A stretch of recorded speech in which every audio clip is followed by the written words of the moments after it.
السلام عليكم خوت، مرحبا بكم في فيديو جديد على لاشين ديالكم اللي كتهتم بكل جديد يتعلق بالتعليم. اليوم في فيديو غنشوفوا رد قوي الأستاذ على وزير العدل عبد اللطيف وهبي بعد التصريح ديالو في أحد المؤتمرات اللي جاوب واحد الرد قوي.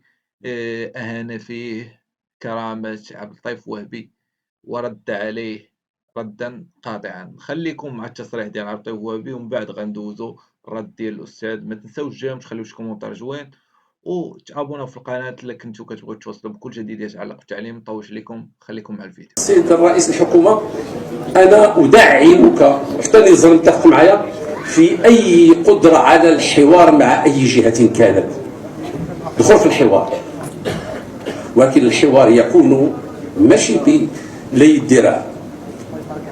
واحد يقوم بوظيفته، خصو يدخل القسم، يدخل القسم، خصو التلميذ يدخل التلميذ، ونفتحوا الحوار ماشي لافان دو موند. ربما التقدير ديالنا ما كانش، ربما داك الشيء اللي قصد سي شكيب وصلت فهموه هو بشكل اخر، ولكن راه ما يمكنليش نشك في النيه ديال السي شكيب اطلاقا. انا كنعرف كيفاش داير، اشتغل معنا. نحن حكومه ندير قضايا الدوله، لا نتراجع ولا نتنازل. نفتح الحوار ما عندنا مشكل، ولكن لن يلوي احدا ذراع الدوله كيفما كان واينما كان موقعه. سنسمع الموضوع. اولا هذا الكلام ديال وزير العدل يعني عبد اللطيف وهبي اللي الحزب ديالو من بين الاطراف الثلاثه اللي كيشكلوا هذه الحكومه هذه. اولا هذه التصريحات غير مسؤوله نهائيا، ونتاسف في الحقيقه ان يصل الخطاب ديال السياسي في بلادنا لهذا المستوى اللي عودنا عليه. على كل حال الوزير عبد اللطيف وهبي عودنا على مثل هذه التصريحات، وعودنا على التمييع ديال الخطاب السياسي والتمييع ديال المسؤوليه السياسيه والمسؤوليه تجاه الوطن، لانه في نفس الحوار اللي قال فيه هذا الكلام كان كيهضر على انه الوزير يعني المكلف بالماء يعني نزار البركه تيقول انه عنده الماء في المريخ وخصو يجيبوه خص كذا، ولينا كنهضروا بهذه اللغه هذه ديال المريخ وما عرفت ديال شنو. هذا خطاب انا تصنت له هو خطاب بائس، خطاب لا يستقيم مع مسؤول اللي تيشكل احد الاعمده ديال هذه الحكومه. التصريح ديال عبد اللطيف وهبي على انه ما كاين حتى شي واحد غادي يلوي الدراع ديال الدوله ولا ديال الحكومه. كنقولوا حتى حنا كنساء ورجال التعليم وكجامعه وطنيه للتعليم التوجه الديمقراطي وكتنسيق وطني لقطاع التعليم انه حتى واحد ما غنخليوش انه يهين الكرامه ديال النساء ورجال التعليم، ولا انه يدير برامج ولا يدير انظمه اللي كتحطم الكرامه ديال النساء التعليم. اذا المعركه الان هي معركه الكرامه، والتصريحات ديال الوزير وهبي راه تحط من كرامه نساء ورجال التعليم. نحن هنا المسؤوليه تجاه هذا الوطن ما فيهاش الصراع تاع القوه. نحن في موقع قوه، واش هذا الطرف اللي في موقع قوه او هذا الطرف، راه حنا ماشي هنايا في استعراض ديال العضلات. راه الوزير وهبي تحدث على ان الحكومه الاغلبيه الحكوميه قويه وخصها دير اجراءات اللي تبين انها قويه ضد نساء ورجال التعليم، بمعنى كاين واحد التوجه بحال التهديد. اذا اللي حنا تنرفضوا هذا الخطاب هذا.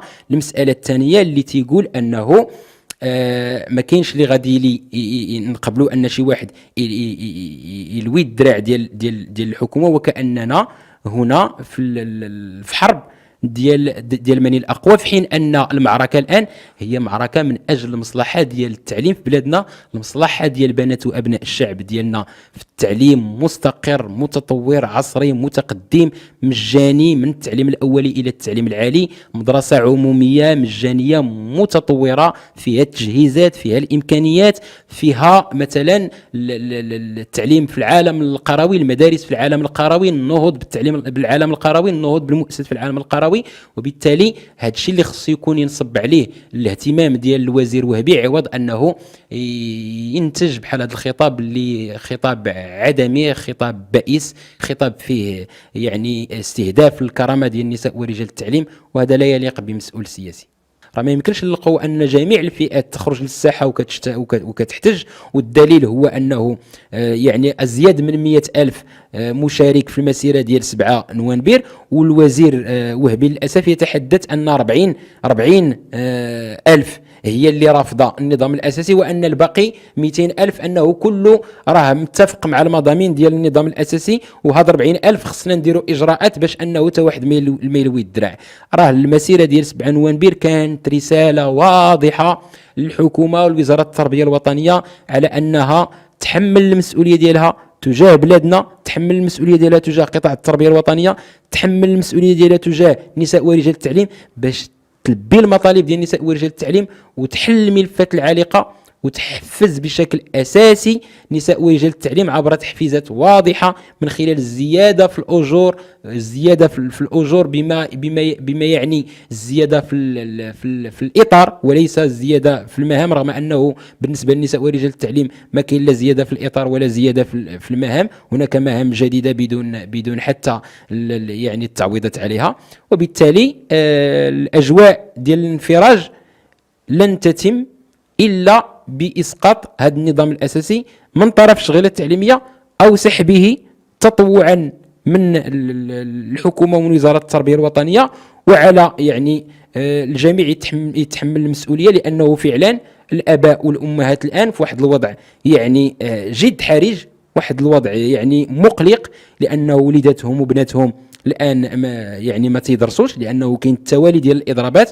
وهذا الشيء هذا راه في الدول اللي تتحترم الحكومات ديالها، اللي تتحترم الشعب ديالها وتتحترم الفئات ديالها وتتحترم ابنائها وبناتها الاطفال المتمدرسات والمتمدرسين، راه بمجرد دير واحد الاضراب ديال يوم واحد، ولا دير شاره، ولا دير وقفه قدام المؤسسه، ولا وقفه قدام المديريه،